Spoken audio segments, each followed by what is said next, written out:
na me consider asase free kasa kase ma me why 2002 no ho na me consider asase free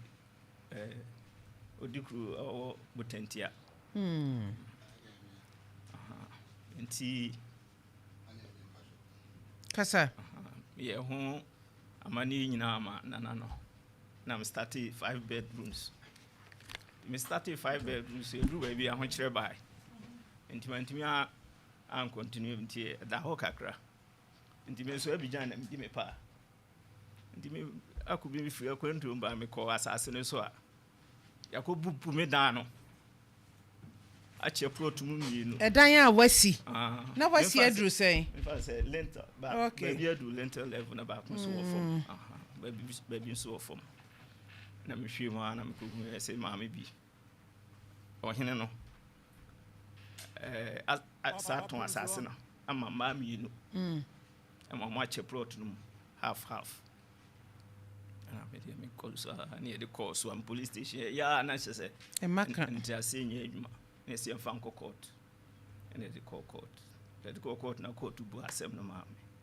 court bu ama nti ya na me de say me nim hwe na me sa ko twa blocks goods almost 3000 plus nti me ko me cause me ko ye adwuma na no the land guard for any ade nti ya afina asanteme mu land guard mu de me nyame me de achia tenanse ya na me bi kire me say fabraha yo opanyene me mo akwaba na what is saying kasa kese ma me why yo din de say fa me be ma kwakudua kwakudua be ma no nya na wai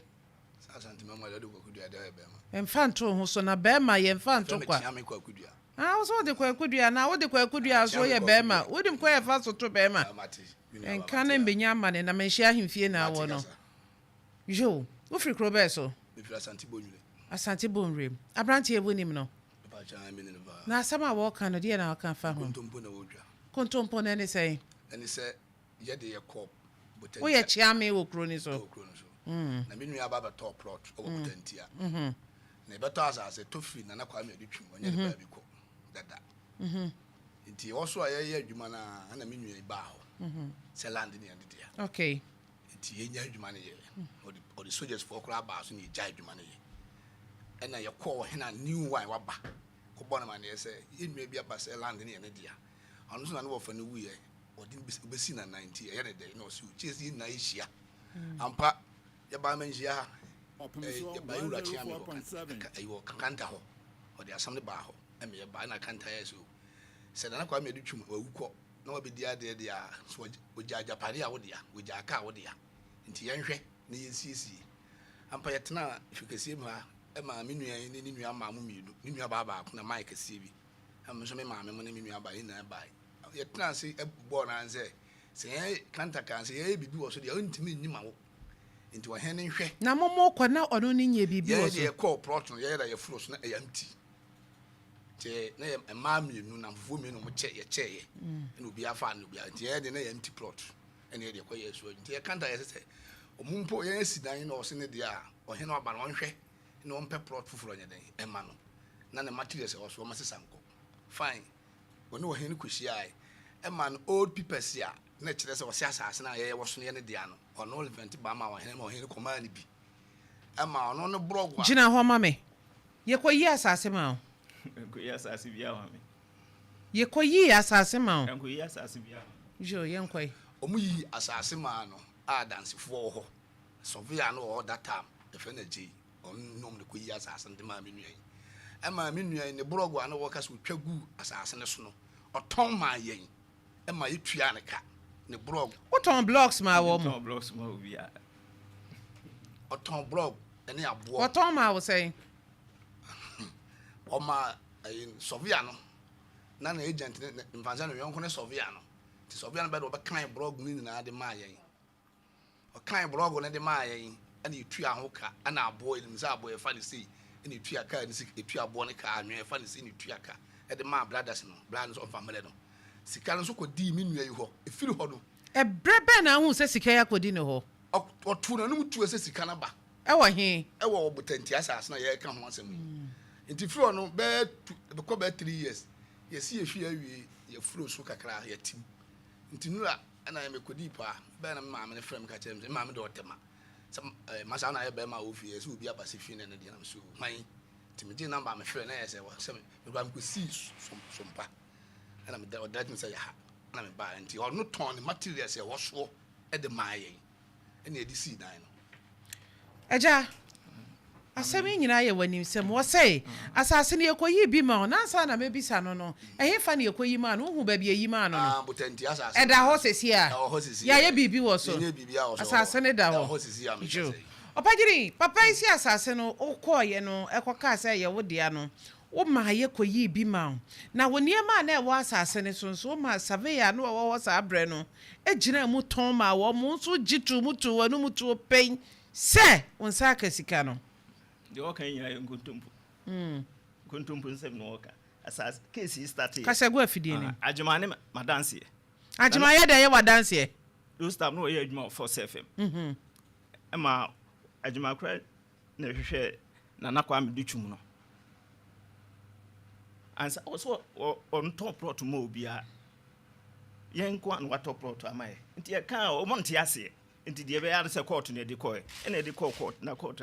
di asem na di do kan nyina bi eni ho ewu ajima bremu mame yo mame du fie asem asema ho kan no kre a chere yie me ka se me wo Fox FM wo de sa asem yi bai e ma ye kwa asase no so e ma me kra me ye se ka me ne nana be hia sa bre no nke ya ka so wi asem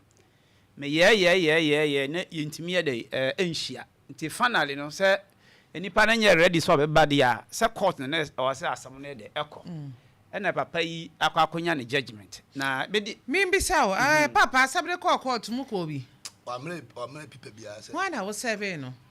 me seven man ni na e man na o che wo de sa wo ye chiame se me ma me sister be to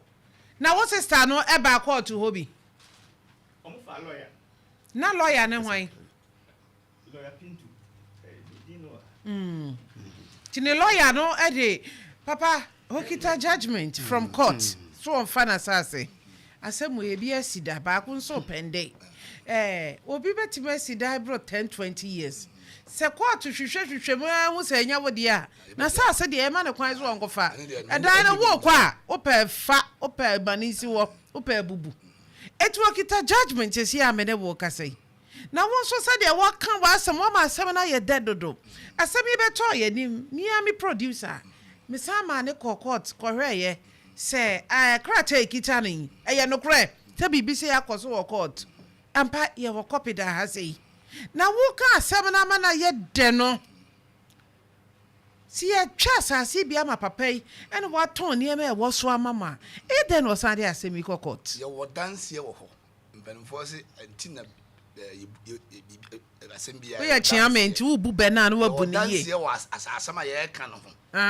dance for ana mpanimfo se sei dance for obi anwu wo se mpanimfo se sei sa wo be no ko chiamia ne bekam dance for obi anwu na ho ana o hena that time o wo so se currently o ho se ye kita judgment ye nye dey yensu ekuta people se kire se plot ye so adwuma nye papa yi dia the old people no the command wa hene me what dance o menhia dance ye ne say me what dance ye se be ma kantankrachi fu acha me ne cha me e kire se wa hene no koyi asase foforo ma no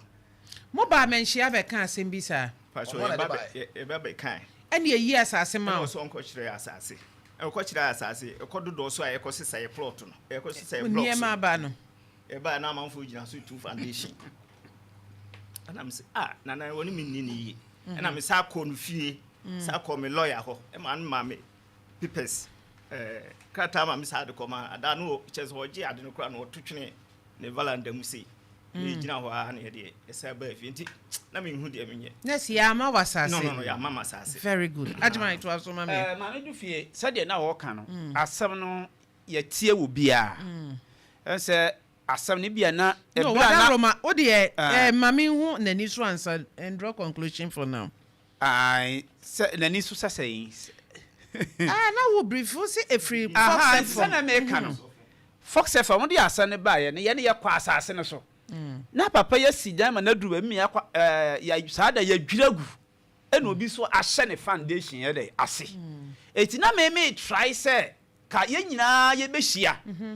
na asem bi a wo ho bia ya hwe na ya kama asumdua ba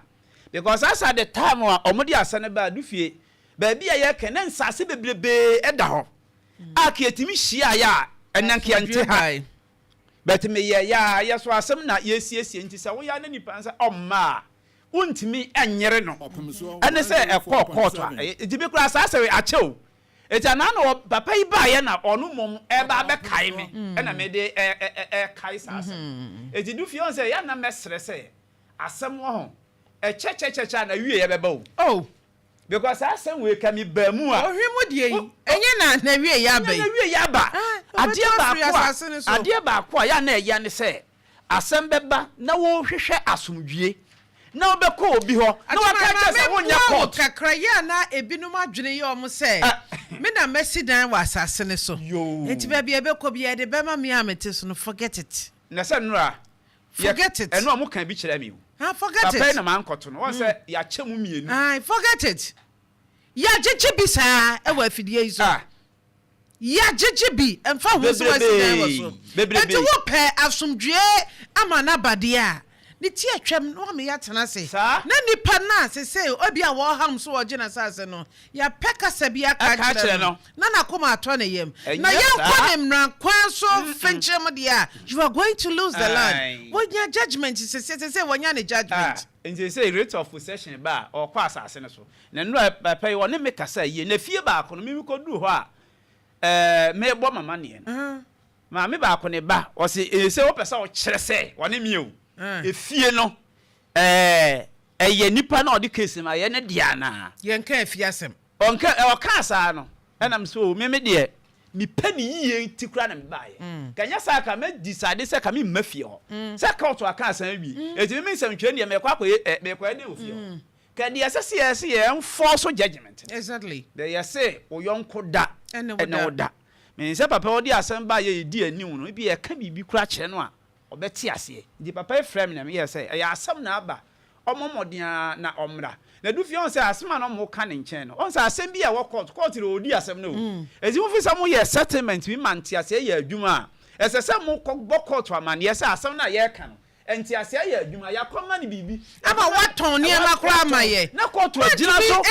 ya consent judgment on say consent judgment kura de legal scholars ni kwa che say ye nya p ene na ka asem bi ani ho but emfa ho ba bi akukọ ni nyina no ni nyina atwa ko wie se okura ni judgment judgment so court decision no supersede any other yi enti ho no ye hwe ni yi yo papa na pese o kan bibi brem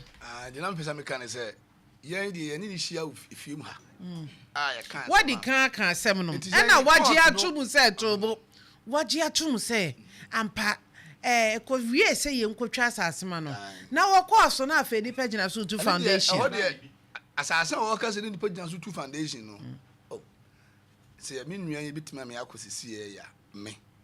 obekọ akọkire na ya ntu bi amfa pickers empa ho se ye bekọ na me nua yi ka se mbi kire wo he na oteso se wonya asase we ti husi ana pe bra manganjiro nti on pepro to ni bi nti on fa sika on kutobo no ka je se na me kron no mbutanti asase eni ti husi asase na se eni wonya already so be sidai asase na so da ho obi anya bibi a wo so how many plots one plot eni ye kan wase da ho sisi obi anya hwem fa pickers mo so se me ka se obi di pickers ya boso a me twatro pickers bi a mo so ni materials no ton mai no ye obetima yi nipa number de amount eno de kan wa kuma to ye ke be kwa kwhwa asase no ni ahwe materials na wo kase obi je ye no ye wie nso a judgment ni nso da ho twa ye problem bia se de o ton materials ni mai no o ton bo ne blog no o ntime wan kan se amsa sanko ko se fanya adwuma ene de adwuma asase na so nti so on ton no ma bia ma ye de a yesu ye ni sane dan de disca hen se mu ye of tiazi ni na enyehu so awudi a nke bia si what all materials and assassin so say ye share onu o hen ni share ye na omo kan se manti ase ye adwuma si ye ba afia ha no na kanta ka kire o hen se eno de waka wasi asase na ye no kre ye koyi ma no na okodru wo no ana me kire wo se wo kan ye no o se eye no kre yakoyi asase am wose ye nyi asase man na oye right so ka say asase yi man okoyi no obi gina so ye adwuma so currently say am pa de oka so okoyi no obi gina so ye adwuma ye nyi asase man no ko asase no obi ye so adwuma de a si ya ma wasase enti say no wage atum say no kra ye man asase de enti o se ya man asase ni say okoyi na nipa guso a omutu foundation enti wa man asase na asase no wa nya nkoso na maame du fie on say asam ni adanse a ye bi di adanse on say papa yi maka asam wate ase say nanano mo hia ase yenkoma asase ni bi wate ase na ya ampa say ye mani bi ka asam ni hu a menya sure say ko be di court asemachi dabi because we anka say ye hia am ye twa bi ama wate ase hu niema de egu asase ne so niema egu so adentina na sabi die na be hawa obesa akokota akotwema nso na se papa chire pefe so kwa asase ne so no on se de o se ekobia na okobọ ne lawyer man e ma de o se taw de kotuma ne to na to paper to twene e wona nim e ho no ye nhye ne nso se okoto asase a dufi se bia ohene se obi adi ka ton da na ode ma wo won de utun sama na waje wo ne wajapade ewo so eno a me ba me beto unu ya ba wo se yenko eye na nabutanti ahena me se nana de onye ahwiu wo ne wajapade de ewo so judgment na kura na ba se enfo so judgment wo na wo lusu wajapade eti sa de no ya yenhwe ne ye na bio masaka se sa asem ba ne asem ma ne yenka so wiasem a ya na bo because ha ye ka asem a ye ma judgment settlement na dey ye settlement na ye but anko wie settlement na koye judgment a na nipa nso ka so won ti ase a ebe ye bibi e wo ho because do fi asma na o kan say nsimati say no ya gi amanfo efie na we ya ma ya do fi oni say ma ya wo kwada so hwimase nwanwa abunsan mu abrosan to afo ma me na ba ye brani ye nka aja kumase for ma ye nya kakra to ye botom me lawyer assembly free ha district court and I call high court court of appeal ede no ya ya ma papa na ma me na badwa to a ye ne ye nko dwa to ama so ye frɛ wo se bra wo ba ya wo ba me ka asɛm wo ya ena na bonsan abono kwada so he ya kwada so hwimase eti ya na mesida wo so forget it ena ma me na ye na adwiri se sika bia papa ne pe no de be ma no papa so ombe o na se ye nje ye kura ye ma ne nje na unim na ma so ogina ha wonje ye nje sika no papa be ba ye me se eja se kwa fa abrosan na wo se na ma me na be si abrosan ma me wo se me pa abrosan bia be be se prot no da hwe eti se wo ko hia amra so no wo kan de o kan so ye right eti duro bi asam ba ne efrem na me lawyer say do fie anana me call lawyer wo say se wo lawyer pra no ankyerɛ wo kwan papa wotimi siw no eti asam ba ne asam mu mien kan so duasem na no pa do fie lawyer ba ha o lawyer ba ha there are so many cases lawyers ni bi kura refer e de mayen emi ye kokɔ kama ne ye de eyeyie maame bi ye kokɔ na asam ewo nkan ni nua ye supreme court judge eso de na asam ba ye kokɔ manti ase ye de eye adwuma eti se eba na de obusa se na obu ho asem oka na mo ye court what is court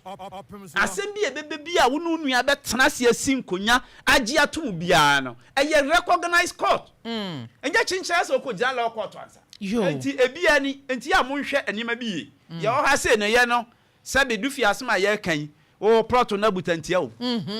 asumdwe enti na yete ha